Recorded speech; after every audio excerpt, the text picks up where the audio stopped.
जय श्री कृष्ण दोस्तों। राधे राधे। मैं अरुण सेमवाल और स्वागत करता हूं आपको अपनी यूट्यूब चैनल अरुण शिक्षा अकादमी में। दोस्तों, आज हिंदी के इस महासेशन में हम संज्ञा पर बात करने वाले, संज्ञा के तमाम पहलुओं पर बात करने वाले हैं, क्योंकि संज्ञा हिंदी व्याकरण का एक ऐसा पाठ है जो अमूमन क्लास 6 से लेकर के और 12th तक और अमूमन हर प्रतियोगी परीक्षाओं में इससे संबंधित प्रश्न पूछे जाते हैं। आइए जानते हैं कि संज्ञा के कौन कौन से आयाम है, कौन कौन से भेद है, परिभाषाएं क्या होती है, क्या क्या इसको भाववाचक संज्ञा से कैसे इसको परिवर्तित किया जाता है, सब विश्लेषण हम करने वाले हैं। इससे पहले अगर आप हमारे चैनल पर नए हैं तो प्लीज चैनल को सब्सक्राइब जरूर करें, क्योंकि संपूर्ण हिंदी का महासेशन हमारा चल रहा है और इससे आगे संपूर्ण हिंदी हम आपको फ्री में प्रोवाइड कराने वाले हैं। अगर आपको पीडीएफ चाहिए तो कमेंट में आप अपना नंबर लिख सकते हैं, हम आपको पीडीएफ भी प्रोवाइड कराएंगे। तो आज हमारा हिंदी में संज्ञा जो है उसके बारे में हम चर्चा करने वाले हैं। सबसे पहले बात करते हैं कि संज्ञा की परिभाषा क्या है। डेफिनेशन इज संज्ञा। तो संज्ञा क्या कहा? किसी भी वस्तु, व्यक्ति, जाति, भाव या स्थान के नाम को संज्ञा कहते हैं। संज्ञा का अर्थ ही है यानी नाम। संज्ञा का मतलब होता है नाम। ठीक है। तो संज्ञा क्या कहा? किसी व्यक्ति, वस्तु, स्थान, जाति, भाव आदि के नाम को संज्ञा कहते हैं। संज्ञा का मतलब होता है नाम। जैसे यहां दिया गया है, क्या दिया गया है? यहां दिया गया है मनुष्य, अमेरिका। ये नाम है, एक स्थान का नाम है। कहने का मतलब कि ये स्थान के नाम है। आप इनको भी देख सकते हैं कि ये क्या है, संज्ञा में गिने जाते हैं। भारत आ गया, बचपन, ये भाववाचक संज्ञा में आता है। मिठास, किताब, टेबल, ये वस्तु में आती है। तो ये क्या आ गए?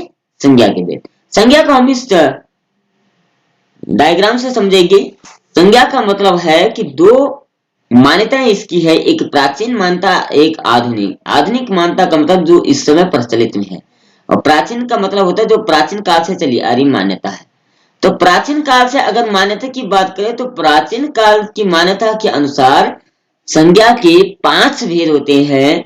जातिवाचक संज्ञा, व्यक्तिवाचक संज्ञा, भाववाचक संज्ञा, स्थान समूहवाचक संज्ञा और द्रव्यवाचक संज्ञा।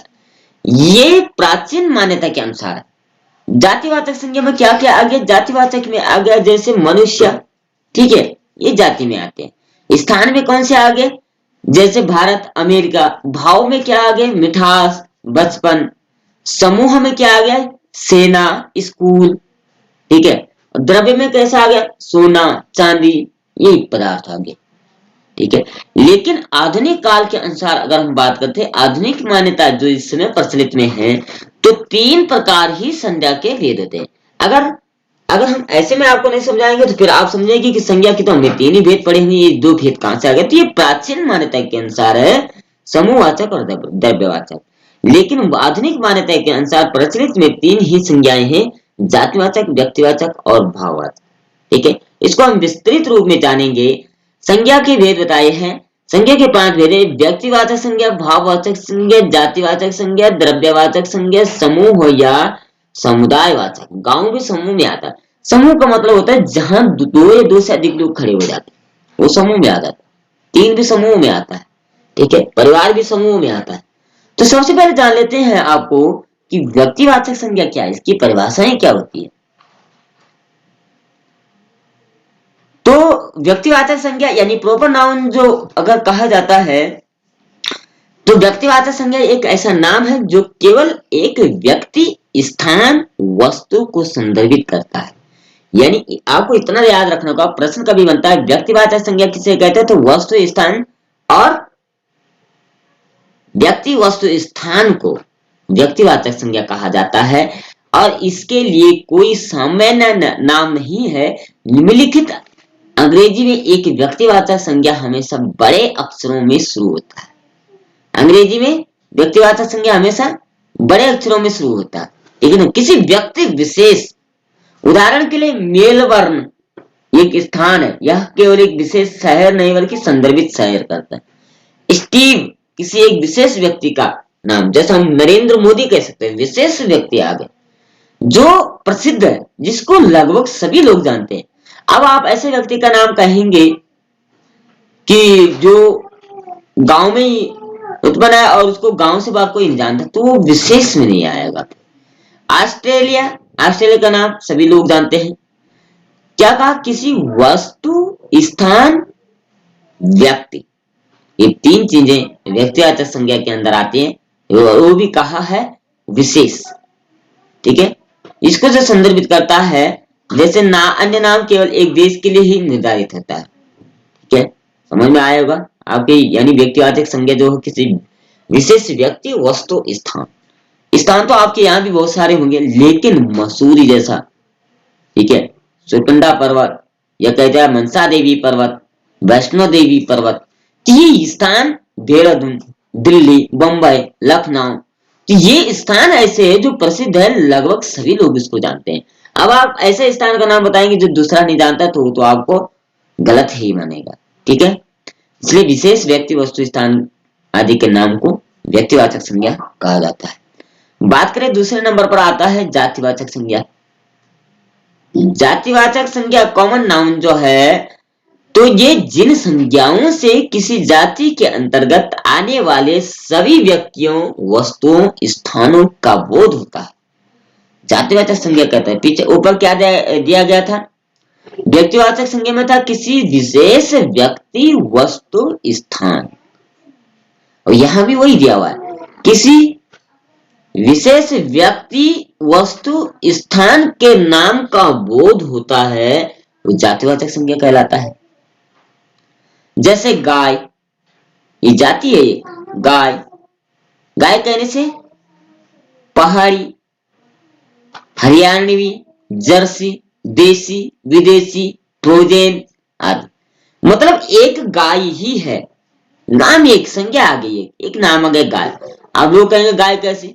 जर्सी गाय है, पहाड़ी है, हरियाणवी है, देशी है, विदेशी है, फ्रोजेन है आदि वगैरह, तो ये विशेष में आता है। ठीक है, विशेष जाति की।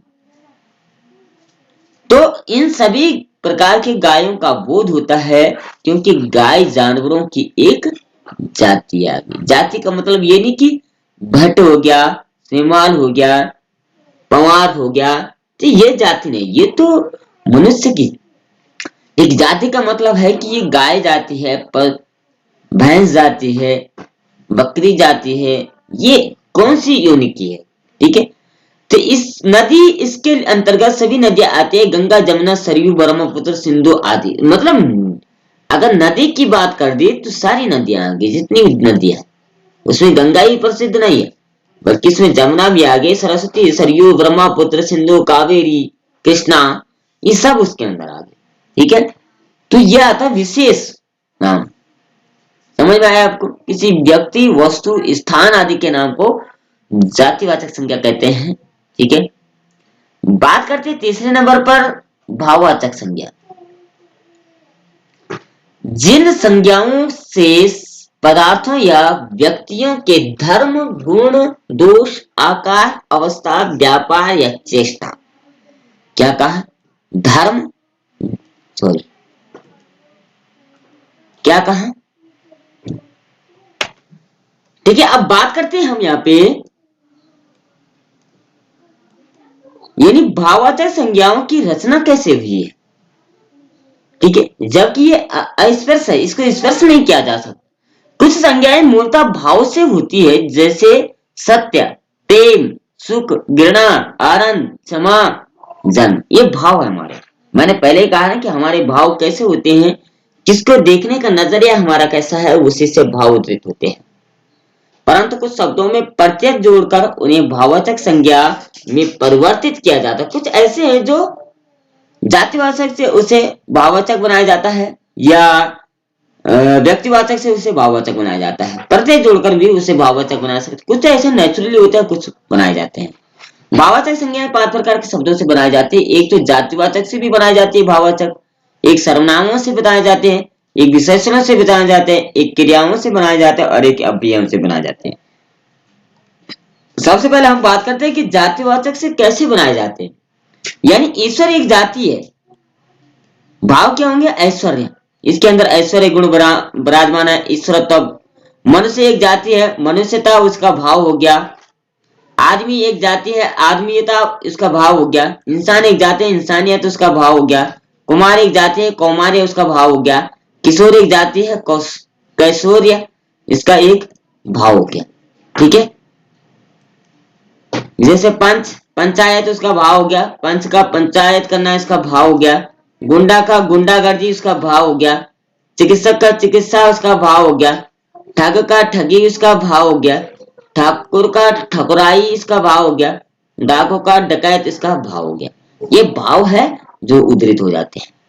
अब सर्वनामों से कैसे गिनेंगे? सर्वनाम शब्द अहम, अहम का मतलब मैं होता है। अहंकार, जिसके अंदर मैं की भावना होती है, अहंकार जागृत होता है। और स्व का मतलब अपना, स्वत्व यानी अपने लिए। मम का मतलब मेरा, ममता बना हुआ है। अपना, अपनत्व, निज, निजत्व भाव है। पर, परायापन ये भाव है।